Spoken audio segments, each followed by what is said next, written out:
Last time, we looked at several stylistically diverse ways in which great songwriters, bands, recording artists, composers have used first inversion chords in some of their most celebrated songs. First inversion, as you recall, means the third is in the bass or on the bottom. I'd like to continue with this worthwhile topic and point out some other musically creative, appealing ways that songwriters have used first inversion chords. One good, smooth-sounding way to use a first inversion major chord is as filler between the 1 and 4 chords in a major key, which creates the feeling of a chord change without actually changing the basic harmony of the previous chord. And 3 famous acoustic guitar-driven examples immediately come to mind are Don't Follow by Alice in Chains, the key of D. They're tuned down a half step. Jerry Cantrell's tuned down a half step for that, so it's actually D flat concert pitch, but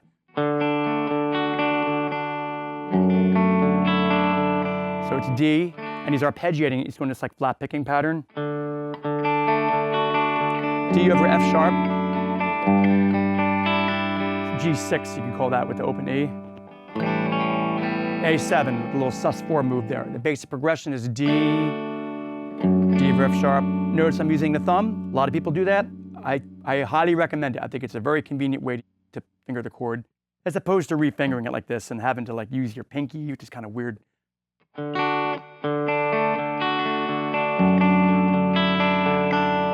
He does the sus2 there, which is nice because when you have the third in the bass, you don't need to double the third again. That's a very important point, by the way, about first inversion chords. When you have the third in the bass, it is so strong and prominent harmonically that you actually don't want to double it needlessly in the rest of the voicing. You can just have roots and fifths. Like, works beautifully. Okay, another great example, the outro to Patience by Guns N' Roses, same thing. Also tuned down a half step. Where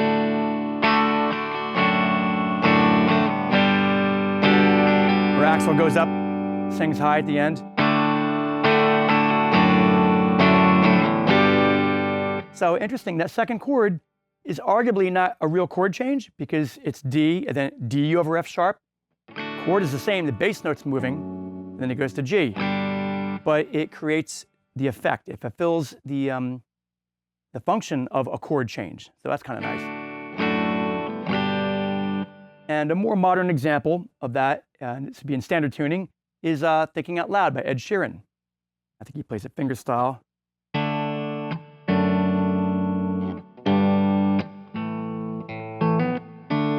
That's D5, he's just playing the root 5th octave power chord, and then throw in the F sharp, probably with the thumb, I would imagine. Maybe he does that, I don't know. And then G5, A5, kind of a laid-back, soulful R&B groove. That's a nice, sustainable vamp, right? Something you want to just build a verse around, which he does very well. The famous piano ending to Layla by Derek and the Dominoes, featuring the great Jim Gordon on piano. The outro section features this very same move, but down a whole step in the key of C major. And Gordon plays it on the piano, and then Clapton and Dwayne Allman comes in with the slide and that whole last 3 minutes of the song. But basically what he's doing is this, playing a C chord, and then C over E, which sounds nice with a clean tone or an acoustic, and then F. 1, 2, 3, 4, 1, 2, 3, 4, 1, 2, 3, 4, 2, 2, 3, 4. That's the harmonic rhythm. 1 bar on C, 1 bar on C over E, or C/E. Again, you get that effect of a chord change without really changing the chord. And you could also finger the F chord with the thumb. I like to do that. I mentioned a minute ago how useful and convenient it is to use the thumb on a D chord, D over F sharp chord. If you use the thumb on an F chord, you could just double stop the top 2 to get the whole chord. And then you could do this little F sus2 thing. That's the main reason why I do that. But in this case, you can go.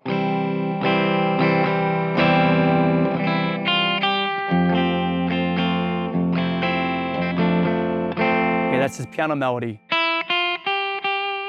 on F, getting the knife. So what I'm doing here, I'm fretting the thumb, muting the unused fifth string with both the tip of my finger and the belly of my thumb there. F major 7, F6, F.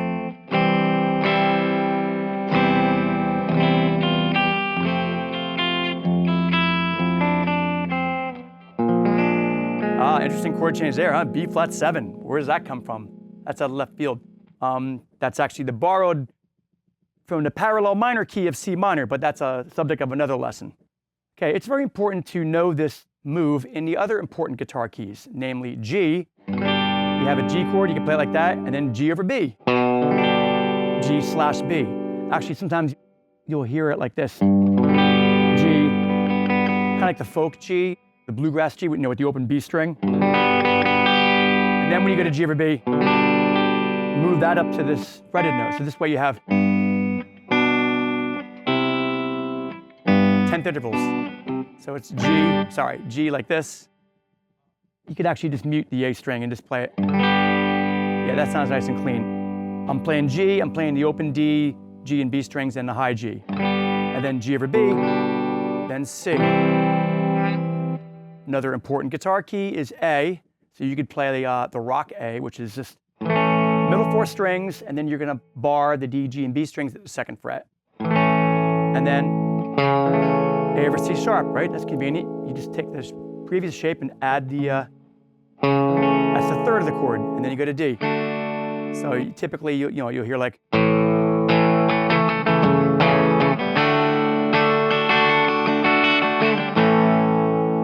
and then the other important guitar key, E. So you have E, you could play E over G sharp like this. There's your 3rd, G sharp. I'm intentionally muting the unused A string with the paw of my ring finger. So it's just, and then fretting like an E5 chord. So what's nice about that is that you get the ringing open B and high E strings. And you get the fretted B, which if they're not quite perfectly in tune, you get a nice big fat chorusing effect. E over G sharp, A, you can play A like this, the folk A, or you can do the rock A. So you can get, that's a nice way to play it. You could, of course, just use first inversion chords sort of randomly or chromatically, as Pearl Jam singer, frontman, songwriter Eddie Vedder did so well in the early hit Better Man, for which he used the open D chord shape. Okay, that one we looked at previously. And here he's including the open D string. And then kind of pulling off to the B there. But then he takes it up, E over G sharp. Now once you do this, you can't hit that open D string anymore, right? And you certainly want to avoid the A string too, but you're muting it with the underside of the finger. And by like sort of finger picking it or hybrid picking it,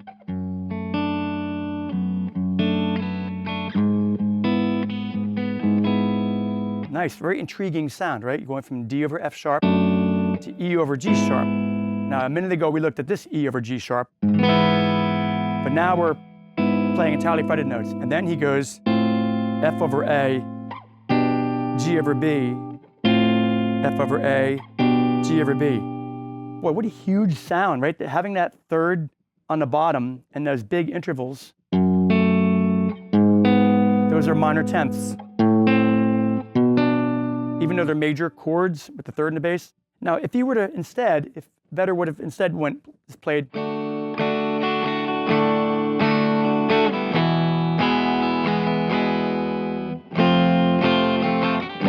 kind of sounds kind of banal or mundane, right? I mean, it doesn't have the same kind of warmth that. These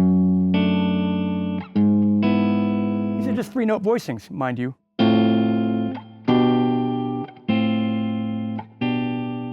Then it goes to D for the chorus. Beautiful. Another great way to use a first inversion chord is as a secondary dominant, moving from the 5 chord of the key, of the major key, walking chromatically with that 3rd in the bass up to the 6th, or the relative minor. And a good example of this in the modern rock pop catalog would be the 90s song Don't Look Back in Anger by Oasis, in which the Gallagher brothers are playing. This is in the pre-chorus, okay? So the song is in C.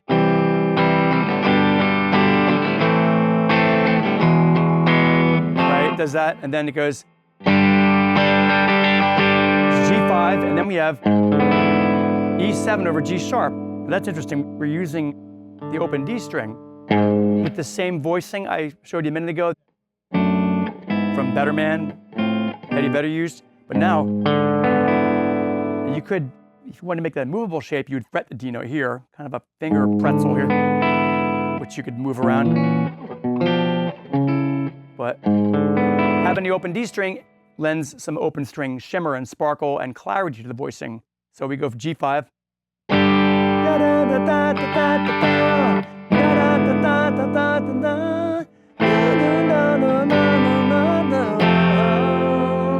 then it goes into the chorus.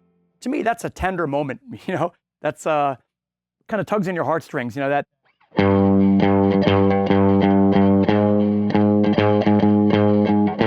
So it's looking at it as bar chords. E over G sharp, but you gotta get the 7th in there. A minor, it's a very nice effect. The late Jeff Buckley employed the same move toward the end of each verse in his impassioned cover of the great Leonard Cohen song, Hallelujah, which, okay, so he's playing it as if we're in the key of G, but he's got a capo at the 6th fret, so it's actually in the key of D flat major or C sharp major. Okay, and then it goes to the 5 chord, which would be D, and then, that's beautiful, huh? That's B7 over D sharp. You know, like a regular B7 cowboy chord would be like that, kind of like Hotel California, right? But you're leaving out the root there, using the 3rd. There's the 7th of B7, and then the root right next to it, and the 5th. So, hallelujah. To me, it's like the climax of the song, you know? Each verse, it comes to that part. And you could play the E minor, or you could play E minor like this. That way you get outer voices moving like this with 10ths. Or you can go contrary motion. Either one is cool. Very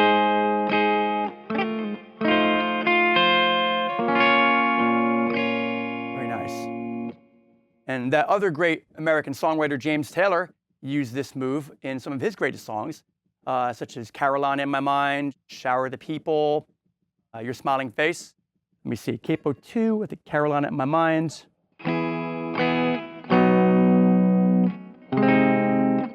That's the move right there. So he's going, the song is, he's playing it as if it were in D, but he's using a capo at the 2nd fret, so it sounds in the concert key of E.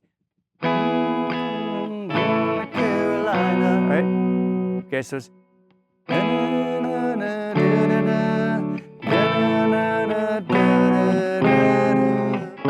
Oh, that's nice. So he's walking up from the 5 chord in the key, if you're thinking in the key of D.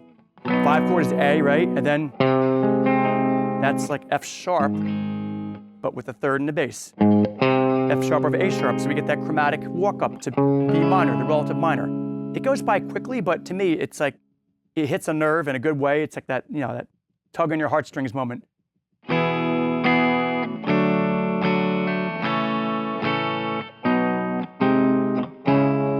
Of course, JT finger picks it on an acoustic, but same effect. And then in Shower the People, capo 3, he likes to use capo, 3rd fret actually a lot.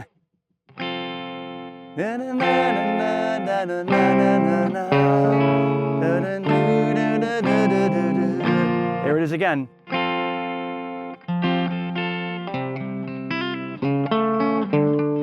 Okay, so it's F sharp over A sharp, thinking in terms of, you know, as if this didn't exist and that, you know, this were, that were the nut. Walking up to B minor again. And lastly, I mentioned Your Smiling Face by James Taylor, which is kind of different for him. It's more of like an R&B type song. Has all these quick moving chord changes, goes through a lot of keys. But on the, I guess the chorus of the song, or in each verse where it goes, that's a lot going on, right? Originally, the verse goes da da da da da da da da da da da da da. Okay, then it goes E over G sharp. Now he may not be playing this on guitar because it's kind of a full produced band arrangement. There's keyboards, organ stuff. A, F sharp over A sharp, and then E over B. There's a second inversion chord. E major chord with the B in the bass. And then we have, wow, that's G sharp over B sharp would be the correct thing. You know, I mean, you go A flat over C, and then C sharp minor. So it's.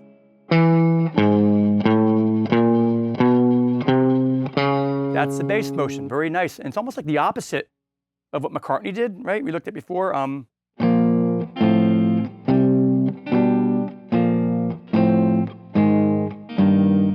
Right, we're descending in half steps. Now we're going.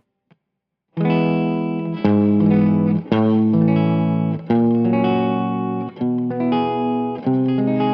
can play C sharp minor up here.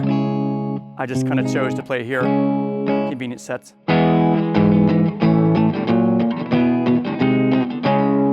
Some very cool and useful movable grips.